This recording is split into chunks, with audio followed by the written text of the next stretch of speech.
when I was envisioning marrying a woman, I would be the suit and she would be the dress. Yes. And that, like, even though it's queer, like, still fits this. There's one suit, one dress. It fits the hetero it fits all the images that you've seen about weddings, just like a tiny bit different. Yeah. You know?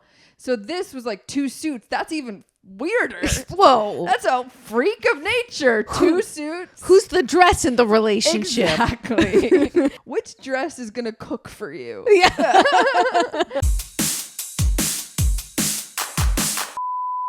Oh my God. We're back. We're back. We're back. I feel so nervous. I know. It's so weird to be back after years. Literal years. Not rolling anything. In a completely new space. Yes, that's also part of it for sure. It is actually. The nerves. Yes. The jitters. We haven't been in a new space since we were in your old apartment for so long, but we were in that one apartment where we did like Avital and Gabe Dunn. Oh, my sublet. Yes, in Los the Feliz. sublet. Yeah. And we were there for a little bit, and then we were in your dad's place to start out. Yeah, we've been So all we've over. been all over, but it still feels like it feels intense. crazy. Yeah, it's been a long time, but a great time. I know. And I'm a totally different person now. Look you. Look at my tichel. You're so from. Listener, I'm wearing a full-on tichel that I bought from Williamsburg. No, this is from Williamsburg? No. This is from Amazon. The Williamsburg of the internet. A lot of Jewish stuff going on. Which we also got our glasses that we broke under the chuppah from Amazon. The Williamsburg of the internet. The Williamsburg of the internet. Yeah, I'm so from. A lot has changed in your life. So much. So much. No big You're deal. wearing a tichel. I know. I'm not wearing my signature glasses. Oh my God. Equally big. Equally because of religious reasons. Equally. Yeah. Well, for me, it's like I can't have men look at my hair. For me, it was like I walked into a pole. Yeah. Great. So pretty much huge. Is that why you're not wearing glasses? Yeah, I broke them. Oh, and then you didn't have any backup? I have a backup, but I don't love it yet. Yeah. I'm still optimizing my backup. I get you. I don't wear glasses anymore because I got LASIK. Oh, that's right. It's amazing. And we're here to give the update. Welcome to Yenta, the podcast that's sometimes about comedy, sometimes about Judaism, and always about gossip. We're back. We're back, baby. We're fucking back. It feels amazing. It feels really good. I feel like we're slipping into it. Yeah. It was like we were like scared at the beginning chat, and now we're back. In. It's so interesting. Whatever. It doesn't matter. I know. Also, listeners, the tickle thing wasn't real. I'm not. Well, they are married AF. I am. I'm a married human, but the tickle is coming up. Hair. Oh no. Oh no. Oh no. They have hair still. Oh no. Everyone's going to get too horny for you. It's okay. You can get horny for me. Classic. So we have an exciting episode today because, as you know, listener, we've been away for the entire summer. You've been waiting on bated breath. You've been bated breathing. They've been refreshing Yenta.com. Patreon. Yenta.com/Spotify/Apple Podcasts. Exactly. For the newest episode to come out. They're going to actually go to Yenta.com. That's not our website. Yeah. We Patreon. Patreon.com/Yenta is where you find all of our good goss, including our matchmaking episodes. So go there. But we wanted to do... Or they found us through the New York Times. Or maybe... Welcome, New York Times listeners. But now we're Yentapod featured on the New York Times. Featured by the New York Times. That's what I'm telling everyone. So we have like a lot to catch everybody up on, and we want to do this recap episode just to be like this is what happened on our summer break kind of episode before we give you more episodes, some of which we actually filmed previously, but just like to kick off our return to the internets, we wanted to give you the updates, including being featured in the New York Times. Huge. Confetti. That was very well done. Thank you so much. And now we have special effects. Yeah. So everything's changed. And we moved I moved into a new house.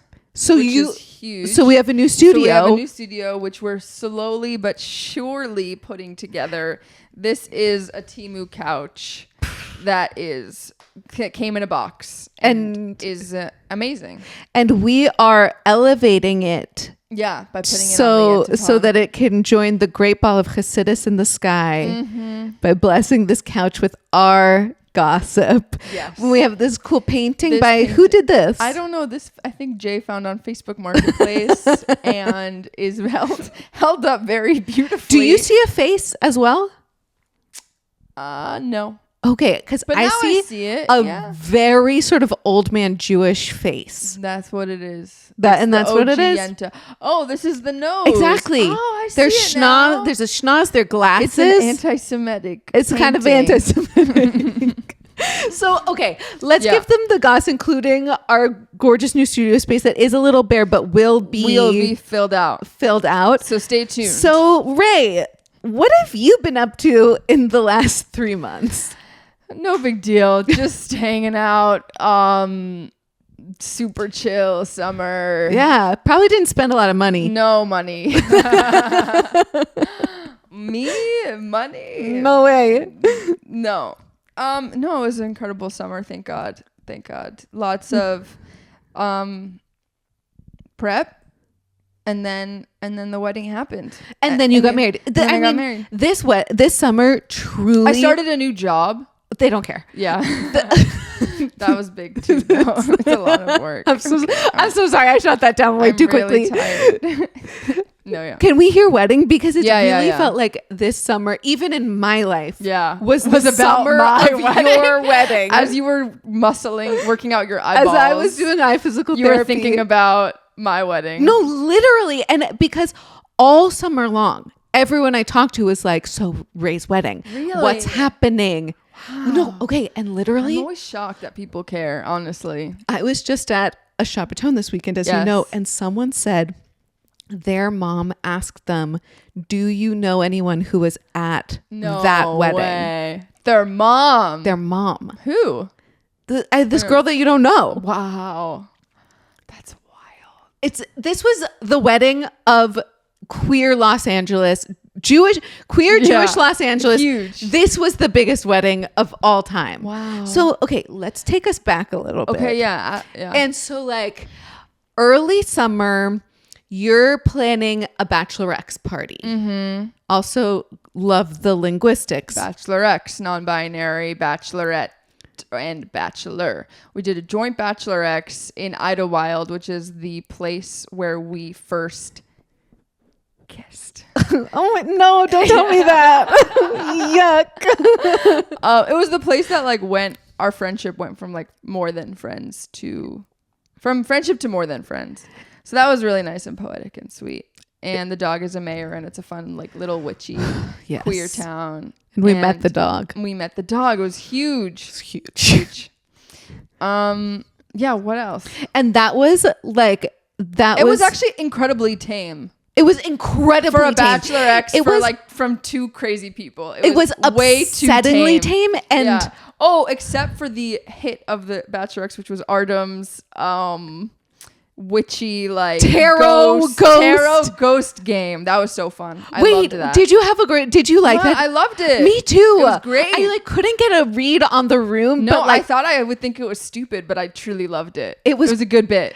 So it's like he pulls out a set of tarot cards and is we're using these tarot cards to summon a spirit from the beyond. Yeah. Who is it? So that we can help them. Yeah. And then it was this we discovered it was this people were doing serious act outs as if the ghost was actually infiltrating. What's the word? Possessing them. And it was really late too that we did it after a long day, and everyone's tired, so they were kind of vulnerable and that was actually fun. I wouldn't call it spicy. No, there was really nothing super spicy. I will say Artem and I came home and we were we're so disappointed because we came home to a million texts being how was the orgy? Who is asking you about that? Raye, all of my people are like so riveted to funny. your life, being like, what's the orgy? How was the wedding? Wow. Okay. And I'm I had to sorry be to like, disappoint. I'm so sorry. There was no orgy. I mean, we had an orgy with each other. you and Jay. Yeah. Yeah. Did you even have sex that weekend? Because Yeah, I of was like, course. there was just like so much happening. And I was like, No, we did. you seemed like tired at night. And I was like, I wonder why. okay, wait, so you were fucking in the morning? Yeah. We're We're big morning You're fuckers. morning fuckers. Yeah, Okay, fuck the I morning. love that. Yeah. And night Because fuckers. honestly, I was literally worried. Like I saw the two of you, you looked so sleepy in the evening. I was like, but they're not even going to get to fuck tonight. Oh, no, we did. Wait, which night? The Friday night? The Shabbat night? Shabbat night, you weren't just tired. Saturday night at the end of the seance, you were really tired. Yeah. I don't remember, honestly. But good for you fucking your We had fiance to at the Bachelorexx. Beautiful. What else happened that weekend? Yeah, it was really tame. It was really tame. Well, you know why? Because we wanted to do like an all-inclusive in Cabo. Yeah. And fucking no one could come. None of your poor artist friends could afford don't have it. money. What a waste. And then we were gonna do it in Miami, and then we were gonna do it in New York, and then we were just like, fuck it, we're doing it in Idlewild. I know, and honestly, me and Artem are like the worst people to encourage like a late night drug fueled orgy. Yeah. Like we would cheer it on, but we simply wouldn't be able to be awake for it. But that's what the drugs are for. Yeah, that's true. Think about that. Okay, you know what? I'll think about that. Yeah. And so then it was Bachelorexx, and then it was just like so much wedding planning. So much. I attended your suit fitting. Yeah, that was like one of the last ones. I was like honestly so honored that you asked me to come. I was honored that you came. That's huge. That was huge.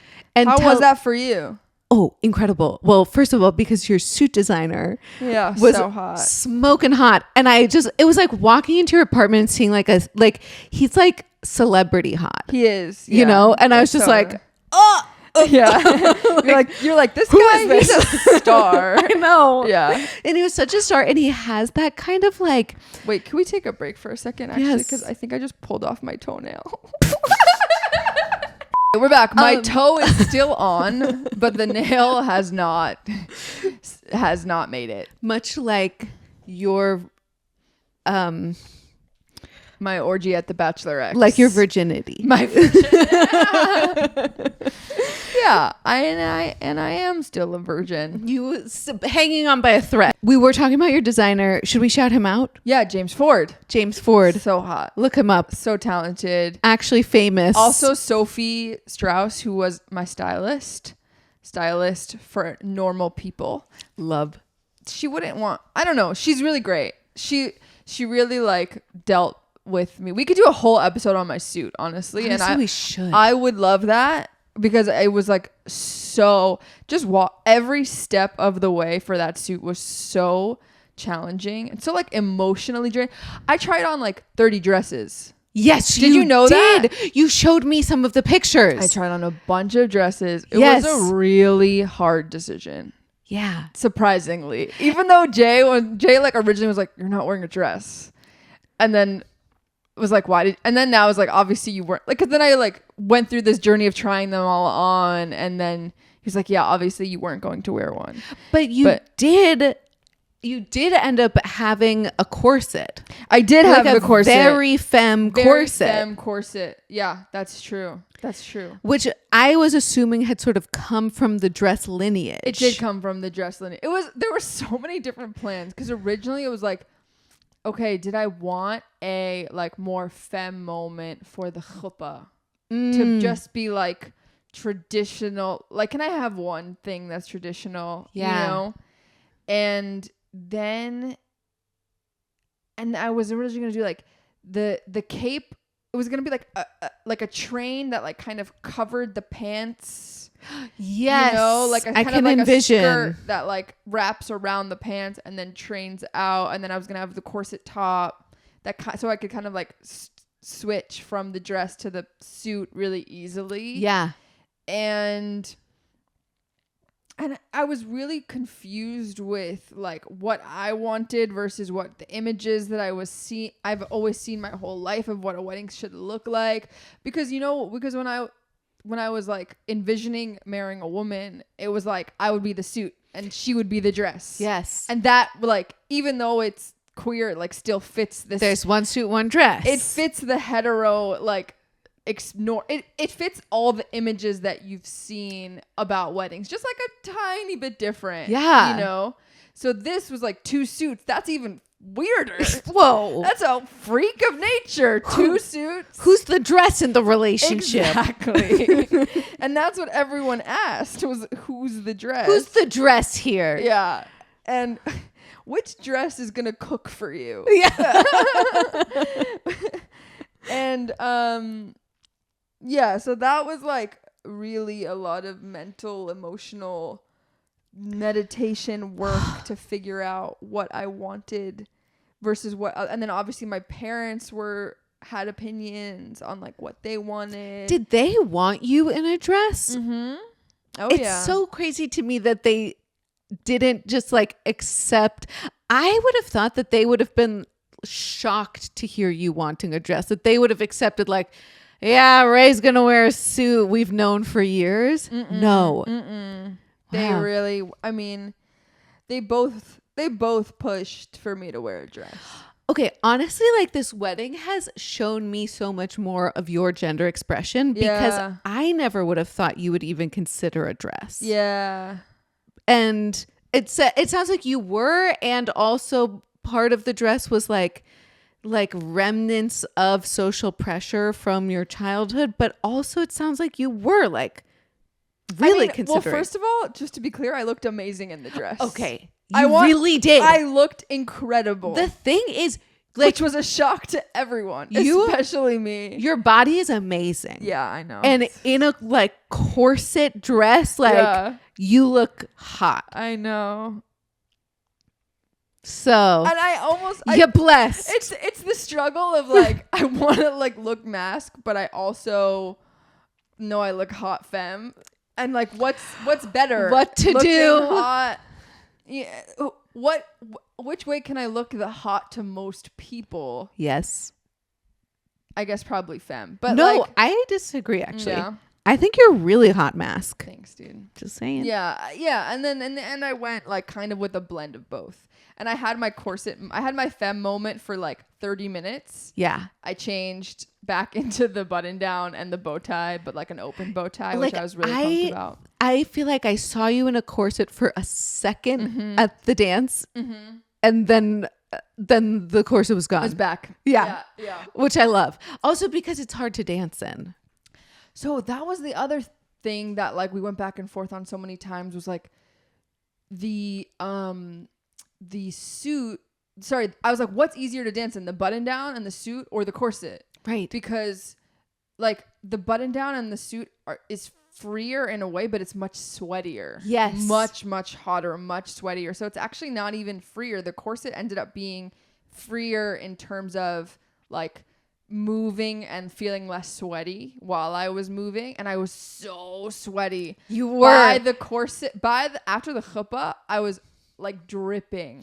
It was insane.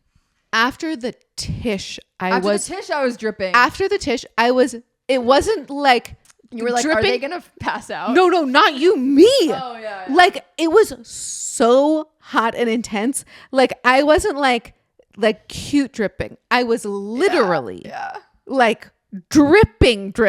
That's so fun. I know, it was great. It was the best Tisch. Thanks to you for leading it. Oh, my freaking pleasure. Oh my god, Antonio, we have to have a I know. Let's keep working through. So basically, can you just finish by describing the outfit that you went with? Yes. So what I went with was a white tux, satin lapel, shawl satin lapel with a matching satin stripe on the pants, a white button down, and a silk black bow tie with black like pointy tux shoes.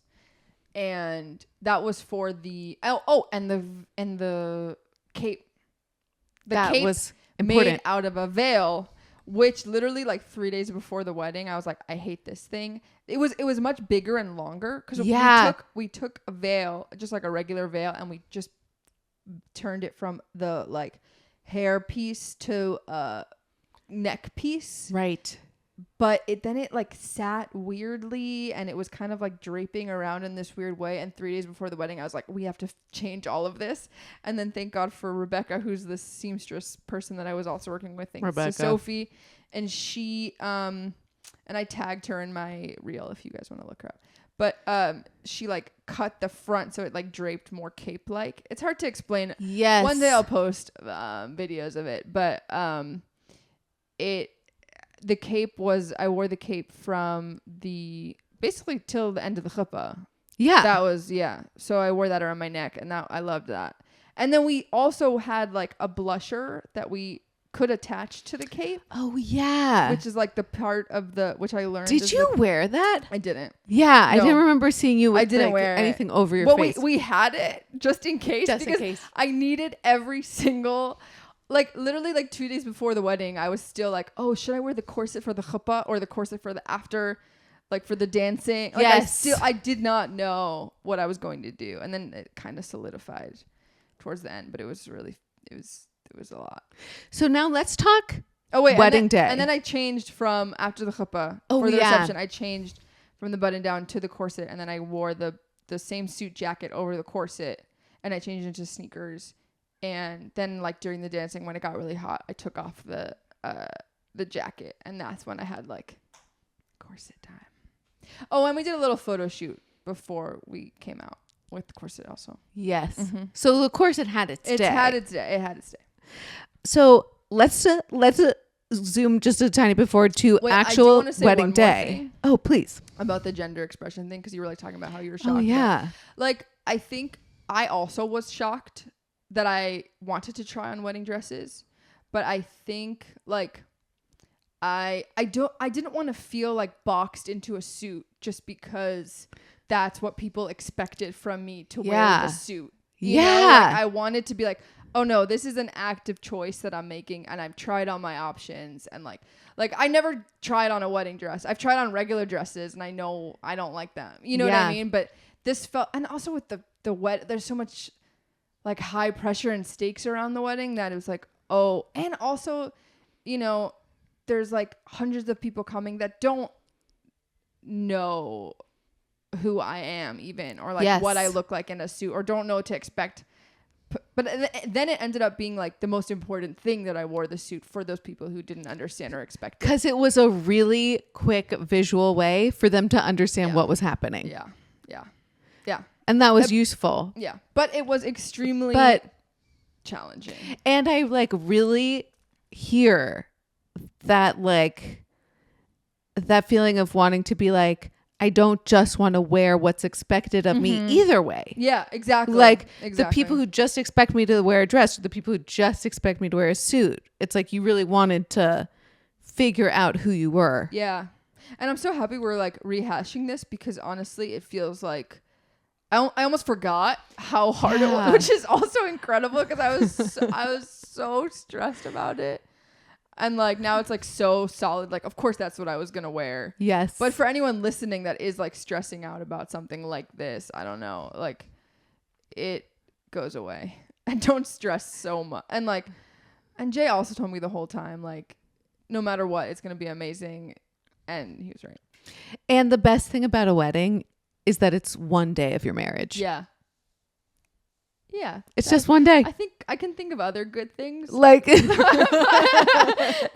but that's a fair point. But it's true. You were, at the fitting, I remember being like, oh my God, Raye is like so stressed. You could see it on my face. Oh yeah. Yeah. I was really overwhelmed. But I get it. Thank God. I get it. Yeah. Okay. So to the wedding. Okay. So to the wedding. And like, when I say this was like the cultural event of queer Jewish Los Angeles. Like it was so much so that there was like a local Jewish organization had planned like a concert with this like very famous, wonderful Sephardic musician, Mizrahi musician, who was coming to bass. Oh, and Yoni Batat. He's amazing. Great Mizrahi musician from Boston.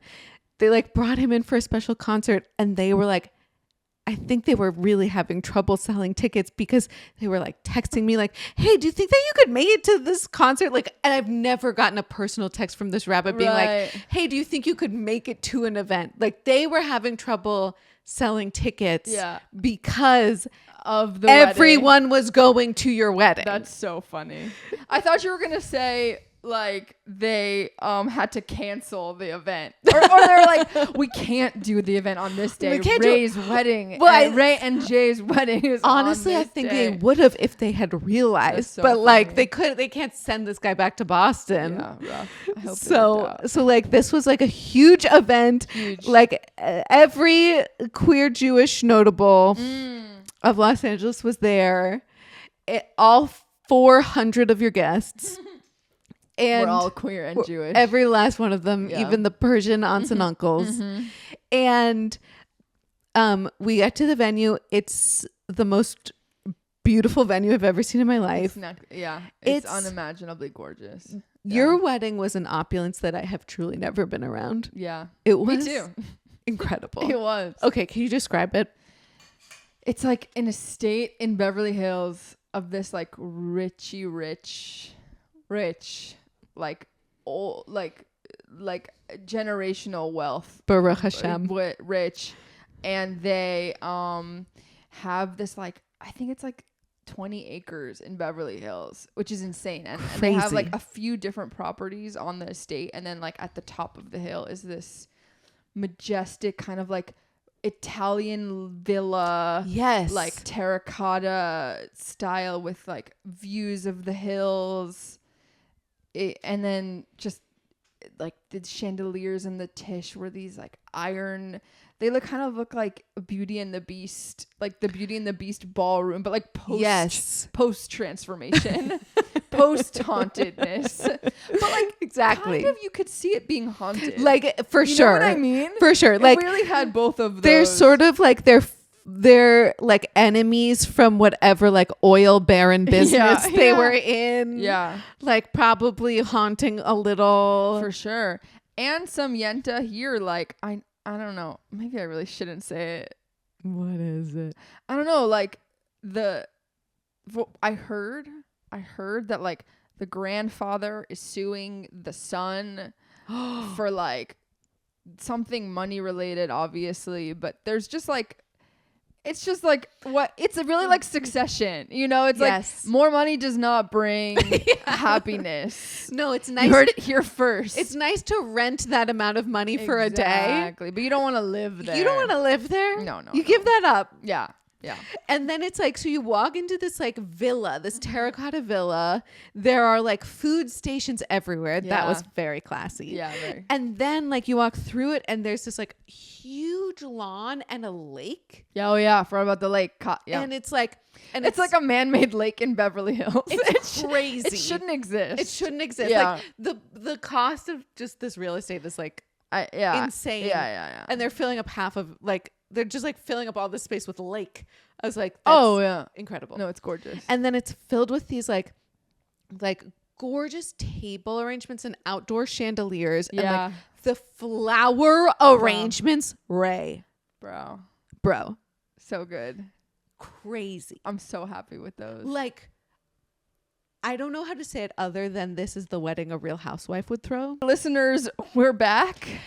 We didn't know that we were going to go anywhere. Yeah. But we had a technical difficulty. We lost all the footage from the last episode. We lost half, I would say.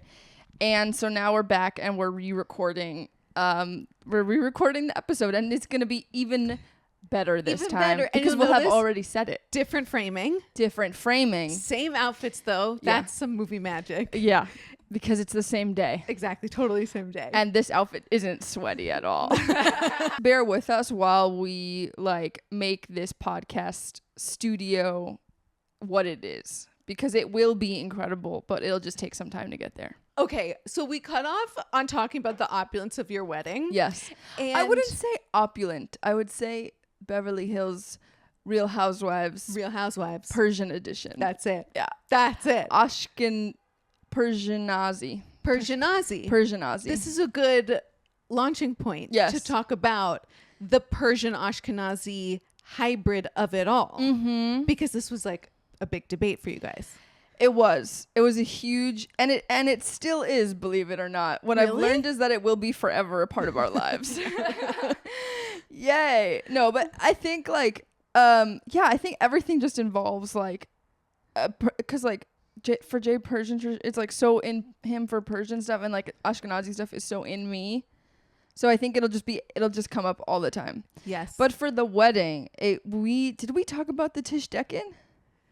I don't think we got there yet. We didn't. Okay. In the old recording. In the old recording. Okay. Yeah. Okay.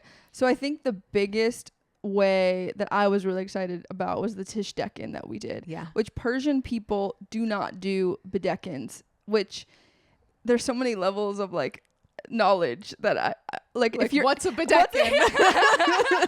What's a bedeckin, and how do you even like and then we have to explain that a bedeckin is very common for Ashkenazi weddings. Right. For Orthodox Ashkenazi weddings. So it's like shocking that Persian people don't do it, but also like, do you even know what it is in the first place? So many layers. So many layers. But that like, for me, a bedeckin is the moment. So traditionally in Ashkenazi Orthodox weddings, the women, the men do a tish. There's a big table. They drink, they sing, and the women kind of sit in the main area. It's the bride and the mothers and all of them. And people come and they greet the bride, and the bride gives them all blessings, and they sing, and they kind of just like sit there. In the positive connotation of it, you could be like, oh, she's a queen. That's like waiting on her subjects. In the negative way, you could say, oh, she's like a doll for display. You know, everything has very both. fair. Everything has both. Judaism, balance. Yes, balance. And we don't take strong opinions on this podcast about gender or Judaism. Us? We would never. Yeah. But it was cool because I was like, originally I was like, how do we de-gender bedeckins? Because it's so gendered. Yes. So then the women kind of sit there until the men are done with the tish. And then the men come from the tish to the bedeckin, and the groom like lifts the veil of the bride, or puts the veil on. I think it's puts the veil on. It's something about veil. Yeah. Is the bedeckin. Yeah.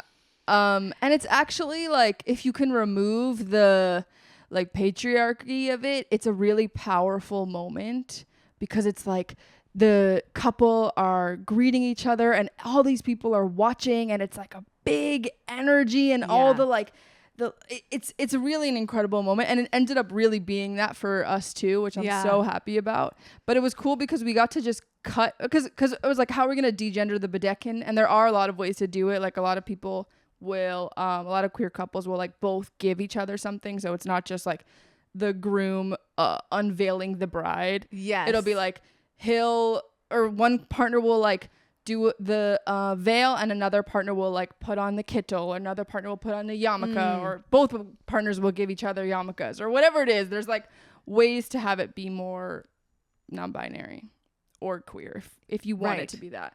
But with Jay, he was like, we don't do bedeckins. I was like, great, we could just cut that. And then so we cut that, but then I really wanted a tish. Yes. From like, as we know, as we even talked about on the pod. Yes. The tish. And I don't remember saying this when I was like watching that clip where I was like, oh yeah, I'm more excited for the tish than anything else. I know. Which isn't true. The whole thing was lit. Yeah. Not just tish. And yeah. And when I say tish, I'm also including the like what we did, which was the Tisch part, which is like Jay and his people came and greeted me and my people. Yes. But my people just happened to be this giant room with it was amazing so epic. vibe. Amazing vibe. And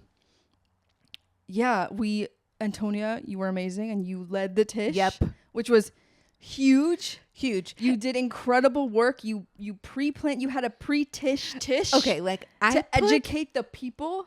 Raye, like I truly put so much work into making sure that this Tisch like could live up to your dreams, because Raye was also texting me like videos of Orthodox boys doing a Tisch. By the way, if we haven't explained, a Tisch is like a thing where everyone gets together and sings and like tells stories or Torah or like singing, talking at a table. Tisch means table in Yiddish. And this is stuff that happens at the table. And it's everything. Yeah, exactly. Which is mostly singing and a little talking or teaching. Yeah, and drinks. Shots. Shots. L'chaim. Toasts. Banging. Banging. Lots of very banging. Important. Very important. And I sent you all these videos of like yeshivish boys. I'm glad that you got my very subtle hints. So subtle. So subtle. I thought I was like being really cool about it. Sweaty Ashkenazi boys jumping up and down in their white shirts all around a table. I wish we could find. I'm sure we have those links in our chat somewhere. We do. We should. We'll put them on the Patreon. And like there was a time before the wedding when I came over and you were like, so right, like you know the difference between like a singing circle and a Tisch, right? Like just checking. I was like, yep. I don't know if you get it. Like this is how we do it around a Tisch, Antonia. And Tisch means table in Yiddish. And honestly, that's so fair because they are so different.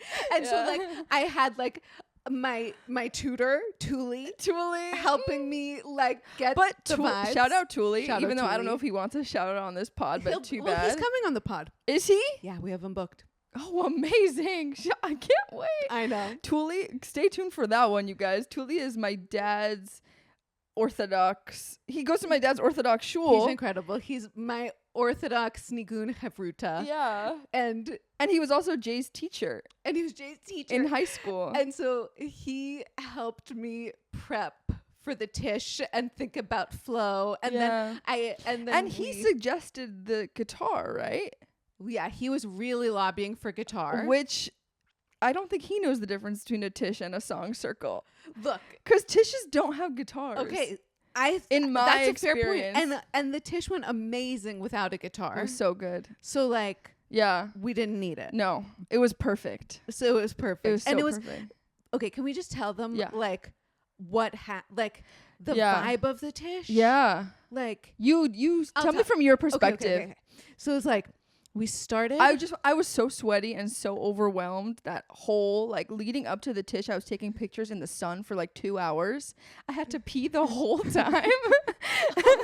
I had to pee since I walked in, but I couldn't pee because I didn't have time because we were running so late. Were holding you hostage. And I mean, it was perfect. It was amazing, but it was just like I was so overwhelmed in the best way that I can't even describe. So you describe. It was so intense, and I will say, like, I left the Tisch wet, not like damp, a little sweaty. Yeah. Like literally, like could have wrung my shirt out, and like many drops would have fallen. Yeah. Like, were you still wet by the end of the wedding, or did you dry off? I dried. Point? I sort of got to damp in the ceremony. Excited. And then I got wet again with the dancing. End. Perfect. You know what I mean? So like I was never fully dry. Amazing. It was perfect. I want that to be the tagline of our wedding. I was never fully dry. In your clothes and also in your Say it in your pussy. Yeah. Oh no! I don't know why I thought I couldn't say it. Well, maybe YouTube might censor it if they haven't censored us already. Yeah, I don't know. So okay, like, so the energy. The explain. energy, like I very like carefully tried to sculpt it. So like we walk in, like there is a nigun that a lot of people know. Yes. Eitan Katz. Wait, I actually nigun. Can I say before we even walk in? Yes. Before it started, I walked in and I didn't know where to sit. Oh. Because I didn't like really think about it ahead, but I think you were telling me to kind of sit at the end of the table. Head of the table. And the rabbi was like already there. Yes. And the rabbi was like motioning me to sit on the side. I was like, no, Rabbi, I'm sitting at the head of the table. And then I sat at the head and he was like, okay. And then he moved his stuff. Yeah. But did you see that happen? No. Okay. I guess I just sort of assumed you were going to sit there. Go to the head of the table. Yeah, because I wasn't sure if I was going to. So I didn't realize there was drama. Okay. Yeah. No. Rabbi Iggy, drama. We're gonna confront him when he comes on the pod. That's good. Okay, keep going.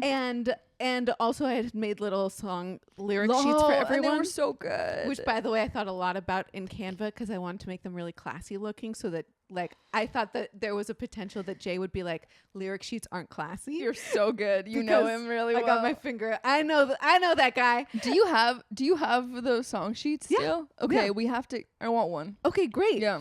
And so on the Patreon, put a very tasteful border around them. It was they were very too cute. They were really nice. They were elegant. Yes. Okay. And we started with like a nigun that everyone would know, no words, so that it was like approachable. Previous to the Tisch, we had a rehearsal Tisch. Incredible. With key musicians in the crowd because I knew there were going to be non-Orthodox queer Jews there who would really want to Tisch but wouldn't know all these songs. Like I'd never heard any of these songs. Yeah. And so I was like, we got to rehearse. Thank God. Shout out Micah Marnina. Shout out Micah Marnina. Shout out Eliza and Dean. And Trudy and Marley. Incredible. MVPs. And who? MVPs. A million percent. And then we brought the energy way up, and like theme was like literally jumping up and down and banging on the table. And then we bring the energy way up, and then I'd have to bring it down because people would be like literally out of breath. Yeah. And then like up and down and up and down. And in between every two songs, we would have someone give like a little speech, a little toast. And then Raye gave a beautiful teaching. Beautiful. I taught my favorite Torah, which I've said on the podcast probably many times. It's good shit. But it's about the rabbi that would walk around with two pieces of paper in his pocket. One said, Anochi afar ve'efer, I come from the dirt and the dust. And then the other one says, Bishvili nivra ha'olam, which means the whole world was created for me. Wow. And I feel that all the time in my life as a creative. I'm like oscillate between feeling like a piece of shit and feeling like the best person in the whole world. Dude, but I feel like you're just like, I'm the best person in the whole world. What's that like? That sounds nice. And then I just talked about like the power of that teaching in terms of remembering to live in the contradictions that both can exist at the same time. Just like this wedding. Just like the queer Orthodox version, Ashkenazi, Persian, straight, gay version of whatever we are. And it was so beautiful. And I cried. And it was really, really powerful. It was really beautiful. And there was one moment that I regret, which is that your mom was like right next to me and she was like, I want to say something. And I was like, oh, I thought you would be like giving a toast later, but there weren't toasts later. And so I was like, do you want to go now or do you want to like save it for like the actual toasts? And she was like, okay, I guess I'll save it.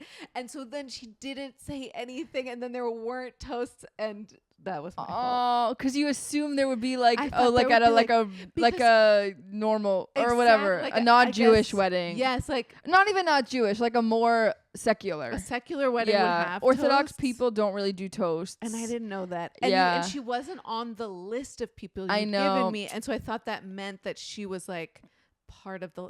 It's not your fault. No, don't worry about it. That's nice that you said that, though. Very culture clash of I'm expecting a secular wedding. It's an Orthodox wedding. Yeah. Like this, it's a Persian Ashkenazi mix. It's a non-binary Orthodox. Like it was everything. So a lot of like cultural mixing that day. It's okay. She spoke at the Shabbat and the Shabbat night and Shabbat day and at the Shabbat bracha and she got airtime. She got her airtime. Good. Yeah. Okay, and then after Tisch, let's talk about the ceremony because I think that was like that was a big deal for you, and like that was definitely where you saw the like non-binary queer Orthodox mashup. Non-binary ex-Orthodox. Non-binary ex-Orthodox Persian Ashkenazi. Not ex-Orthodox EX, but like X like collab. Like I see, like I see. Non-binary Orthodox, but also it's like mix like non-binary, like X gender. Yes. Is that what you were going No, with? I was going for like when it's like Disney X Skechers collab. Yeah. No, I get you. It was like that. But also X for non-binary. Also that. Yeah. Well, that was incredible. Everyone was dancing down the aisle for 30 minutes. For 30 minutes. Not an exaggeration. What did it feel like too long for you? Look, it felt opulent. It felt like, oh yeah, we've got time. We've got time for 30 minutes of dancing down the aisle. The whole thing was an hour. So it was like half aisle. Half aisle. Perfect amount of time. Perfect. It actually worked out. It worked out so well. It was the best. Like a real highlight was everyone was like waiting to go down the aisle. And before the wedding, we were like, oh, it's so sad that we can't like see everybody dancing. Instead, we just like, we were hanging out with everybody while everybody was like waiting to go down and like pushing them to like pumping them up to go before they danced. And then we were like watching behind the curtains. It was metaphor for really like cute how your relationship supports and uplifts the people everybody in your else. life. Exactly. Gross. Including everybody on this pod. Everybody listening. All of you. We uplift you. You're welcome. And we watch you when you don't know. Yeah. I was stalking your little Instagram profiles. Yeah, that was really special. And then Jay's song. Jay danced down the aisle. And the DJ didn't know. Like the DJ didn't stop the song on time. Like he kept playing the song over and over. So Jay danced back and forth 3 times. That's what happened. Yeah. Because I just was like, well, obviously. Jay's just taking their sweet Jay time. needs a full 5 minutes. Yeah. Obviously. No, I mean, they would do that because and they should. It's their wedding. But also the DJ should have cut the song earlier. It did honestly feel like the kind of spectacle that like really highlighted all of you, and just Jay being like, well, everyone else gets 1 minute, I get 5. Yeah. Like, that's how it works. Yeah.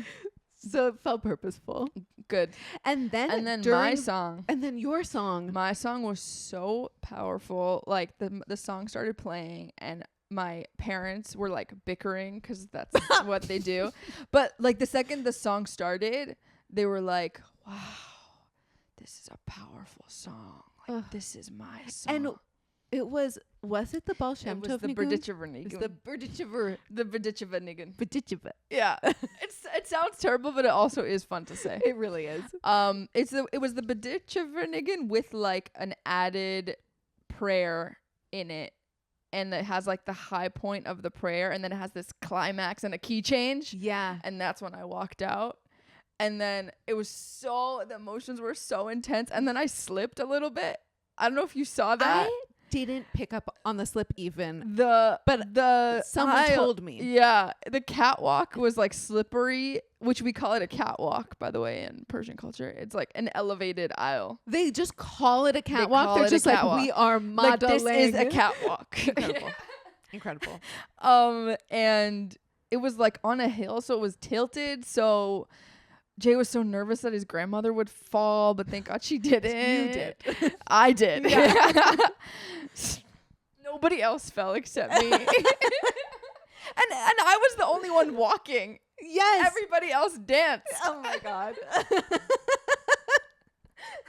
Shows you about my coordination.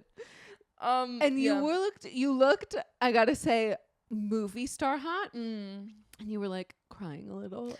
And it was like, I can't watch. It's so hard for me to watch videos. Watching you try not to cry, I was like, you really got me. It was so intense. And then we all hugged in the aisle. That was all both me and Jay and our parents. We all hugged and our parents gave us blessings. It was so beautiful. Like the traditional blessings that you give to parents give to their children. Like the one they do like on Shabbat. On Shabbat. Oh, that's so nice. And then they also added some of their own blessings, and it was really, really special, really powerful. And my face, I look like I wish someone my only wish is that someone told me to like control my face a little better. Wait, really? Because like there's a point where like you get so excited you look a little deranged. Yeah. Or maybe that was okay. maybe I think just you're being me. self-critical. Okay, I don't know. Because I feel like, yeah. well, I haven't seen the photos. Yeah, let me show you. Yeah, so maybe not. But I thought you looked normal. Thank you. Yes, thank you. And then the ceremony, led by Rabbi Iggy. Shout out Rabbi Iggy. Shout out. He's future guest on the pod. Who did make this like huge pronouncement to everyone where he was like, this is the first ever non-binary Orthodox ketubah that has ever been on ketubah.com. That is what he said. And everyone's, wow. And then afterwards we were like, huh. I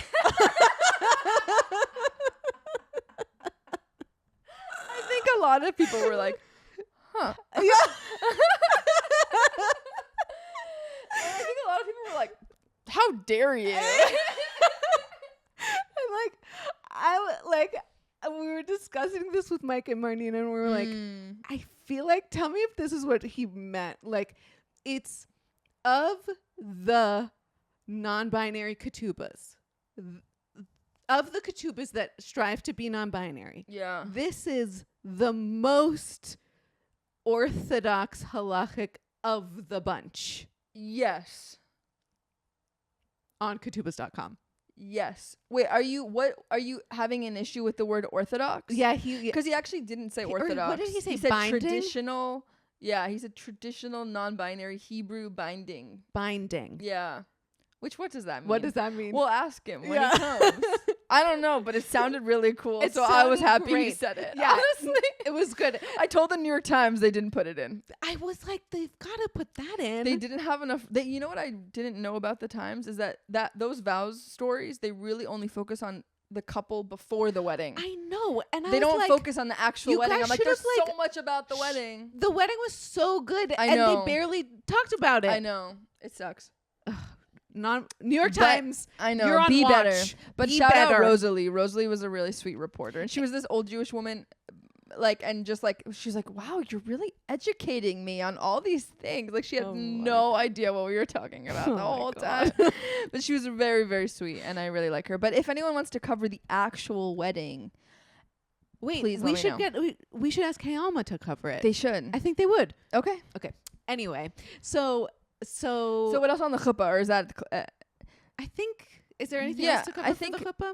The moment, another like mess up that happened. Yeah. because those are the fun things to talk about. But obviously, everything was so beautiful and wonderful.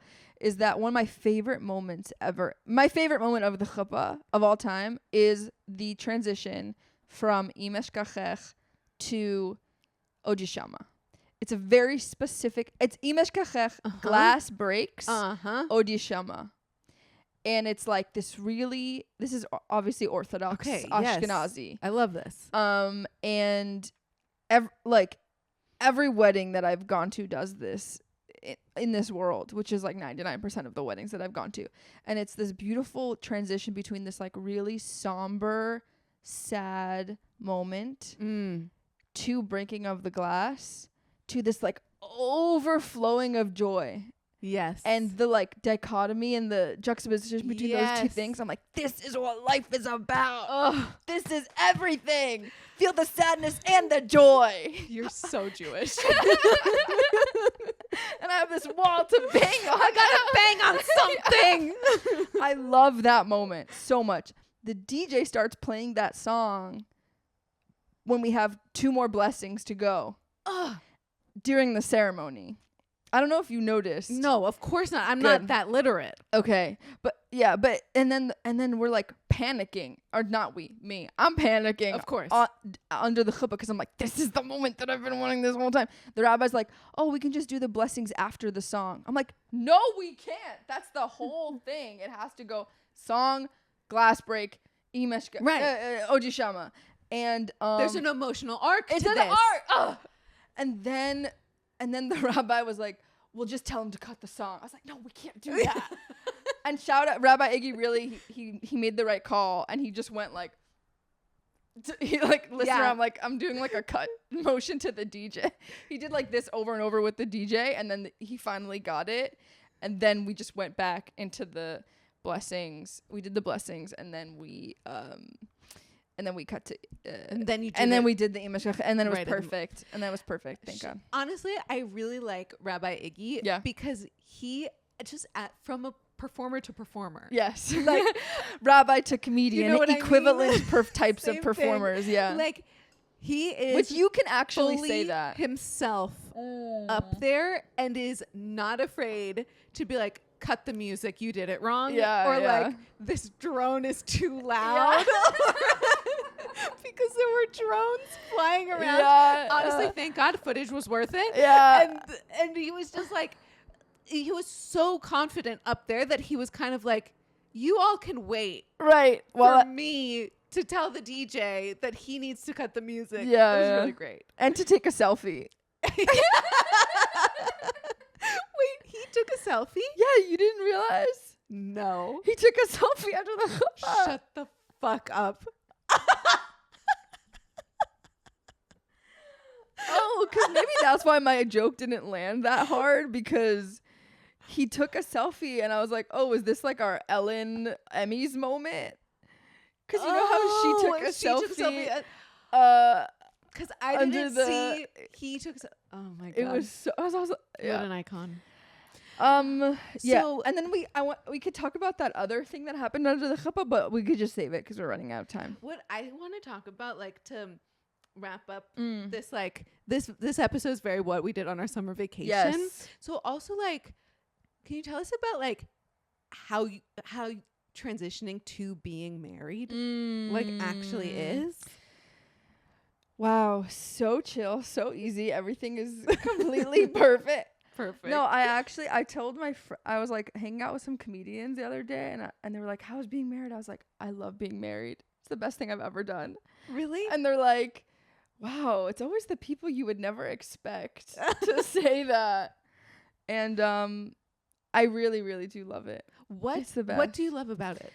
I love just like having my person around all the time, and like a person that's so amazing. And that's like today I had a really shitty day at work, and cause like the database broke, and it was like I was on a call for 3 hours and they were using like these giant words that I was like, what are we even talking about?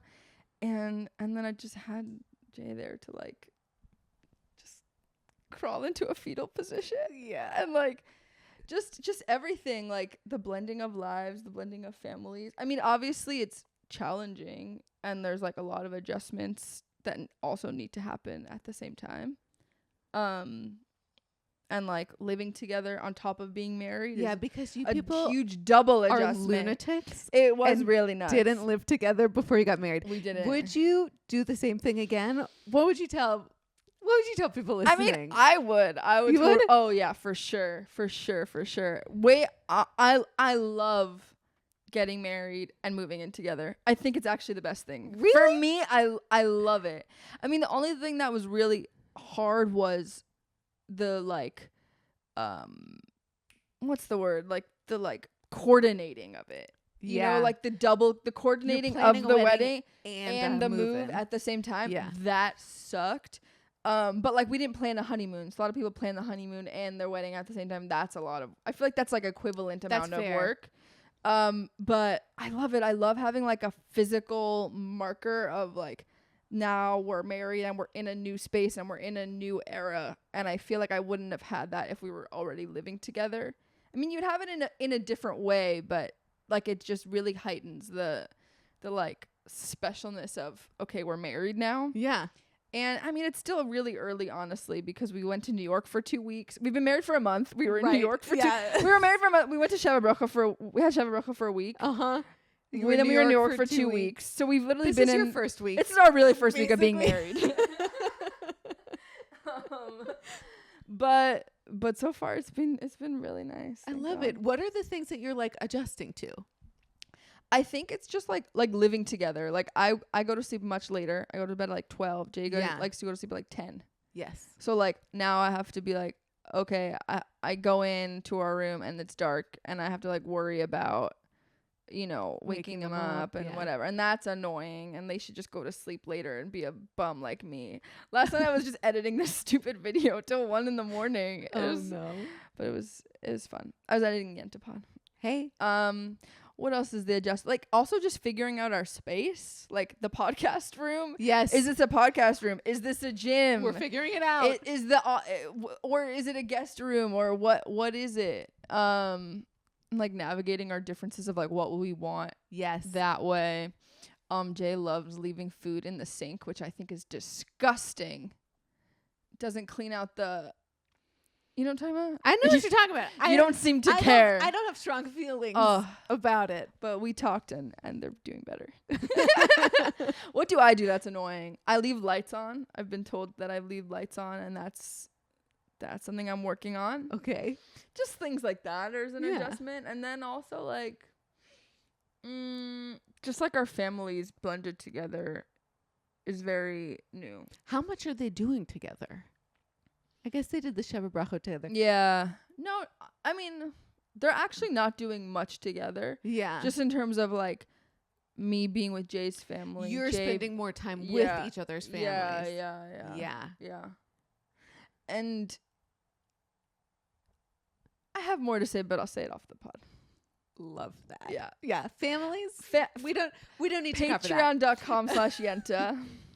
For the real Yenta. Exactly. Yeah. Do you want to talk about your concussion update, or you want to save that for another episode? I think we'll do that for the next episode. Okay. So this was part 1 of what we did this summer. Part 1. And next episode will be part 2 of what we did this summer. My summer. Equally as exciting. It's a concussion. Hitting in the pole. Something with a pole. And it's so exciting. You can't see after. Really sexy. You're seeing stars. That's it. Listener, get hyped. Okay. Okay, great. If you've made it this far, like honestly, you love us because that's crazy to listen to all of this.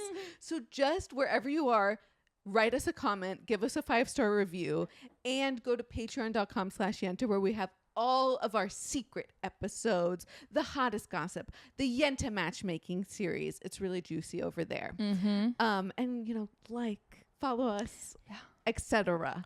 And big news coming next year. Yes. We'll tease it. We'll tease it. There's news coming, etc. Okay, love you. Okay, bye.